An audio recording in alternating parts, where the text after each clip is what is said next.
ಪ್ರಿಯ ವೀಕ್ಷಕರೇ, ಜನಧ್ವನಿ ನ್ಯೂಸ್ಗೆ ಸ್ವಾಗತ.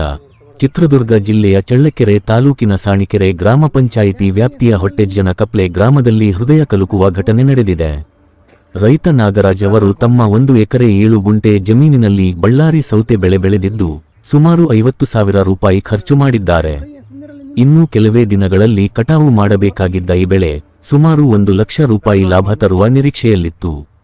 ಆದರೆ ರಾತ್ರೋರಾತ್ರಿ ಕಿಡಿಗೇಡಿಗಳು ಬೆಳೆ ಮೇಲೆ ಕಳೆನಾಶಕ ಔಷಧಿ ಸಿಂಪಡಿಸಿ ಸಂಪೂರ್ಣವಾಗಿ ಸೌತೆ ಬಳ್ಳಿಯನ್ನು ಒಣಗಿಸಿ ನಾಶಪಡಿಸಿದ್ದಾರೆ. ಪ್ರಸ್ತುತ ಮಾರುಕಟ್ಟೆಯಲ್ಲಿ ಸೌತೆಕಾಯಿಗೆ ಕೆಜಿಗೆ 30 ರೂಪಾಯಿಗಿಂತ ಹೆಚ್ಚು ಬೆಲೆ ಇರುವ ಈ ಸಂದರ್ಭದಲ್ಲಿ ರೈತನಿಗೆ 1 ಲಕ್ಷ ರೂಪಾಯಿಗೂ ಅಧಿಕ ನಷ್ಟ ಉಂಟಾಗಿದೆ. ಈ ಘಟನೆಯಿಂದ ಆಕ್ರೋಶಗೊಂಡ ರೈತ ನಾಗರಾಜ್ ತನ್ನ ಬೆಳೆ ನಾಶಪಡಿಸಿದ ಕಿಡಿಗೇಡಿಗಳನ್ನು ತಕ್ಷಣ ಪತ್ತೆ ಹಚ್ಚಿ ಕಾನೂನು ಕ್ರಮ ಕೈಗೊಳ್ಳುವಂತೆ ಸಂಬಂಧಿಸಿದ ಅಧಿಕಾರಿಗಳಿಗೆ ಮನವಿ ಮಾಡಿಕೊಂಡಿದ್ದಾರೆ.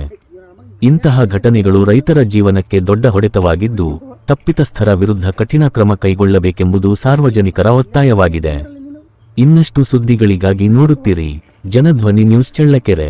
ನಮಸ್ಕಾರ ಬಂಧುಗಳೇ, ಚಳ್ಳಕೆರೆ ತಾಲೂಕು ಚಿತ್ರದುರ್ಗ ಜಿಲ್ಲೆ ಸಾಣಿಕೆರೆ ಪಂಚಾಯತಿ ಸಾಣಿಕೆರೆ ಸರ್ವೆ ನಂಬರಲ್ಲಿ 56 ಬಾರ್ 10ರಲ್ಲಿ ಸೌತೆ ಗಿಡಕ್ಕೆ ಈ ಥರ ದುಷ್ಕರ್ಮಿಗಳು ಕಳೆನಾಶಕ ಹೊಡೆದಿದ್ದಾರೆ. ಇದು ಏನಂತ ಯಾರಂತ ಸಿಚುವೇಶನ್ ಗೊತ್ತಿಲ್ಲ, ಹಿಂಗಾಗಿದೆ. ಮುಂದೆಂದು ಯಾರಿಗೂ ಈ ಥರ ಯಾರೂ ಮಾಡಬಾರ್ದು ಅಂತೇಳಿ ಒಂದು ಜಾಲತಾಣಕ್ಕೆ ಒಂದು ವಿಡಿಯೋ ಮಾಡಿ ಹಾಕಿ ಪೊಲೀಸ್ನವ್ರಿಗೂ ತಿಳಿಸೋಣ ಅಂತೇಳಿ ಈ ಥರ ವಿಡಿಯೋ ಮಾಡ್ತಿದ್ದೇವೆ.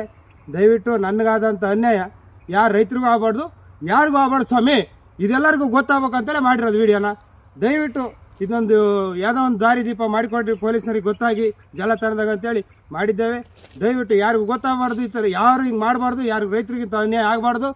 ಇದೊಂದು 40-50 ಸಾವಿರ ಬಂಡವಾಳ ಹಾಕಿದ್ವಿ ಸ್ವಾಮಿ, ಹಿಂಗಾಗ್ಬಿಟ್ಟಿದೆ ನೋಡ್ರಿ, ಏನು ಮಾಡೋಕ್ಕಾಗತ್ತೆ. ನನ್ನಂಗೆ ಇನ್ಯಾವ ರೈತರಿಗೂ ಆಗ್ಬಾರ್ದು, ಆಗ್ಬಿಟ್ಟಿದೆ ಅನ್ಯಾಯ ಆಗಬಾರ್ದು ಸ್ವಾಮಿ ಯಾರಿಗೂ.